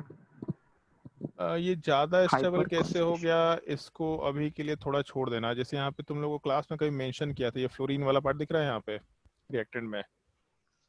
सर हाइपर कॉन्जुगेशन से स्टेबल है। एक सेकेंड, शांत रहे। उधर स्टेबल नहीं दिया, उधर मेजर दिया है, दोनों में डिफरेंस होता है। ये फ्लोरीन दिखाई दे रहा है, और क्लास में मेंशन किया था तुम लोगों को कि अगर जैसे 2 टर्म मेंशन किए थे, सैचे प्रोडक्ट और दूसरा हॉफमैन प्रोडक्ट। तो ये जो लेस स्टेबल अल्कीन है जिसका 70% अमाउंट दे रखा, वो ज़्यादा स्टेबल नहीं है, स्टेबल अल्कीन नहीं है, वो मेजर है वो। तो ये तुम लोगों को बोला था क्लास में कि हॉफमैन प्रोडक्ट मेजर बन सकता है, उससे कुछ कंडीशन होते हैं। तो उसमें जैसे पुअर लिविंग ग्रुप एक कंडीशन होता है, फ्लोरीन वाला पार्ट या एसएच वाला पार्ट, NH2 वाला पार्ट, इस तरह के लिविंग ग्रुप्स अगर होंगे तो ऑल्दो लेस स्टेबल अल्कीन वाला पार्ट बनता है, लेकिन फिर भी वही ज़्यादा अमाउंट में बनता है। इस चीज़ का डिस्कशन करेंगे हम लोग। आज के लिए होमवर्क नहीं दे रहे तुम लोगों को, इस चीज़ का डिस्कशन हम लोग नेक्स्ट क्लास में आराम से कर लेंगे। उससे कुछ पार्टिकुलर कंडीशंस है जिसको ध्यान रखना होगा। इनफैक्ट यही सवाल नहीं है, अगर हम लोग के क्वेश्चन में ऐसा मेंशन कर दिया, एक मिनट रुको, अगर हम लोग इस तरह का सवाल मेंशन कर दिया कि मान लो यहाँ पे एक ब्रोमीन दे रखा और हम लोग जो अपना अल्कोहलिक KOH लेके चलते हैं, उस KOH वाले पार्ट के जगह पे कोई बहुत बड़ा बेस ले लो, मान लो इस तरह का बड़ा बेस ले लिया, टर्शियरी ब्यूटॉक्साइड आयन, तब भी इस केस में हम लोग का दो प्रोडक्ट बनेगा, एक ये प्रोडक्ट बन सकता है और दूसरा ये प्रोडक्ट बन सकता है। लेकिन हम लोग का जो मेजर प्रोडक्ट वाला पार्ट है वो ये निकल के आएगा। ऑल्दो ये लेस स्टेबल अल्कीन है बट फिर भी ये मेजर प्रोडक्ट निकल के आएगा। इस चीज़ को हम लोग Hofmann elimination product as a major product इस पार्टिकुलर एक छोटे से टॉपिक में डिस्कस किया करेंगे। दो तरह के सिनेरियो में, इधर लिविंग ग्रुप वाला पार्ट ठीक रहे लेकिन बेस वाला पार्ट बड़ा हो जाए, या फिर लिविंग ग्रुप वाला पार्ट पुअर हो जाए, बेस वाला पार्ट नॉर्मल भी रहे तो कोई दिक्कत नहीं है। तब इस केस में यही पार्ट मेजर निकल के आएगा। उस चीज़ का वो चीज़ पढ़ने बोला भी नहीं था शायद से, हमको जहाँ तक लगता है। जो बोलेंगे उतना ही पढ़ना, बाकी और भी इन्फॉर्मेशन से, लेकिन जैसे जैसे बोलते जाएंगे उसके हिसाब से पढ़ाई करना, ठीक है। इसके पहले सब्स्टिट्यूशन में कुछ क्वेश्चंस हम दे रहे हैं, उन क्वेश्चंस को ट्राई करके देखना। काफ़ी अच्छे अच्छे क्वेश्चंस हैं इसमें और काफ़ी एलिमेंट्री टाइप के क्वेश्चन है, तुमको मजा भी आएगा। और एक ये क्वेश्चन हम नॉर्मली क्लास में कराया भी करते हैं बट इसमें सॉल्व एग्जांपल के फॉर्मेट में दे रखा है, वो खुद से ट्राई करके देखना। एक मिनट। SN1 SN2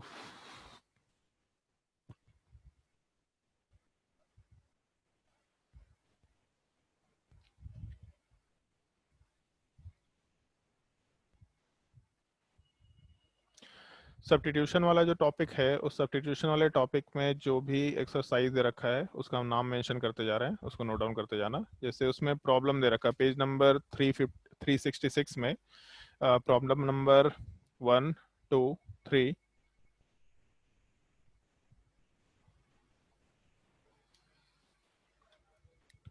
उसके अलावा प्रॉब्लम नंबर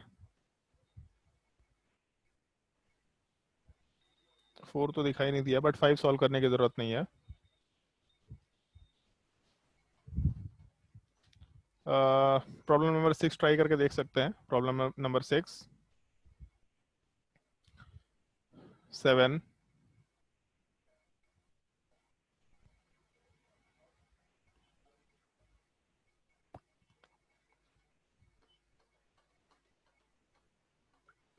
प्रॉब्लम नंबर 8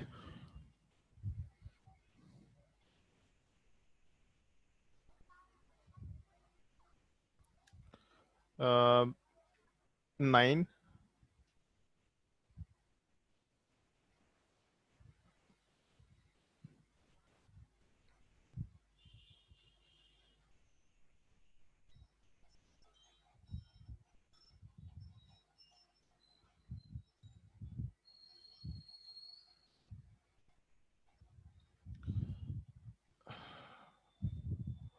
13 14 15 16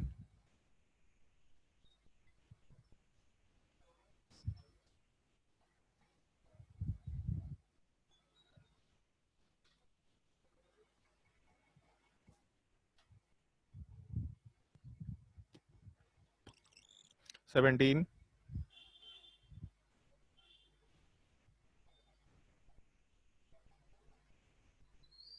18 19 20। इस तरह के क्वेश्चन हम लोग सॉल्व कर चुके हैं तो आराम से कर सकते हैं। 18 19 20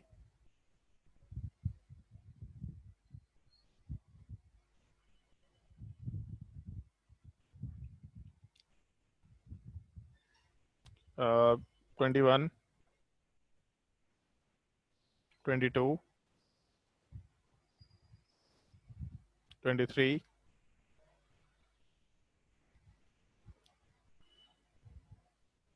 24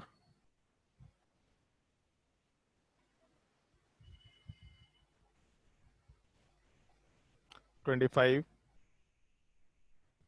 26 सोच के देखना। 26 मेरे हिसाब से आज तक इस तरह का सवाल आया नहीं है, कभी भी नहीं आया है। तो ये सवाल बहुत ही इजी है, तुम्हारे मेन से एडवांस दोनों के पर्सपेक्टिव से। इंटीजर टाइप में स्पेसिफिकली आराम से डाला जा सकता है। बहुत अच्छा सवाल है, नॉर्मली हम हर साल क्वेश्चन के फॉर्मेट में कराया करते हैं क्लास में। ठीक है, इतने क्वेश्चन ट्राई करके देखने हैं, तुम्हारे लिए इतना ही होमवर्क काफ़ी है। और उसके अलावा जो तुम लोग को बोला है SN1 वर्सेस SN2, ये जो पेज नंबर में दे रखा role of solvent in SN1 SN2, इसको तो नहीं, बट इसके आगे दे रखा होगा SN1 वर्सेस SN2 करके एक टॉपिक कहीं पे दे रखा होगा, उस चीज़ को हाँ, पढ़ लेना। पढ़ने दिए थे सर। हाँ, पढ़ने दिए थे। फिर E1 वर्सेस E2 और सब्स्टिट्यूशन वर्सेस एलिमिनेशन, इन 3 टॉपिक को एक बार रीड करके देखना। उससे रिलेटेड जो भी चीज़ें होंगी रीड करके देखना। ये बेसिक पार्ट बहुत अच्छे से समझ में आएगा तुम लोगों को। और इसके बाद फिर हम लोग उन सारी चीज़ों का एक ही बार डिस्कशन करके फिर हम लोग नेक्स्ट क्लास में हॉफमैन एलिमिनेशन प्रोडक्ट, और उसके अलावा फिर अगर टाइम मिला तो E1 से भी, टाइम तो नहीं मिलेगा बट हॉफमैन एलिमिनेशन प्रोडक्ट, फिर उसके बाद नेक्स्ट क्लास में E1 CB वाले पार्ट का डिस्कशन करेंगे। फिर उसके बाद एकदम से कुछ EI एलिमिनेशन वाला पार्ट डिस्कस करेंगे। फिर कुछ मिसलेनियस टाइप के क्वेश्चंस को हम लोग डिस्कस करना शुरू करेंगे एक एक करके, ठीक है। तो नेक्स्ट क्लास में कंटिन्यू करते हैं, ये होमवर्क कंप्लीट करके रखना नेक्स्ट क्लास के लिए। चलो आज के लिए इतना ही।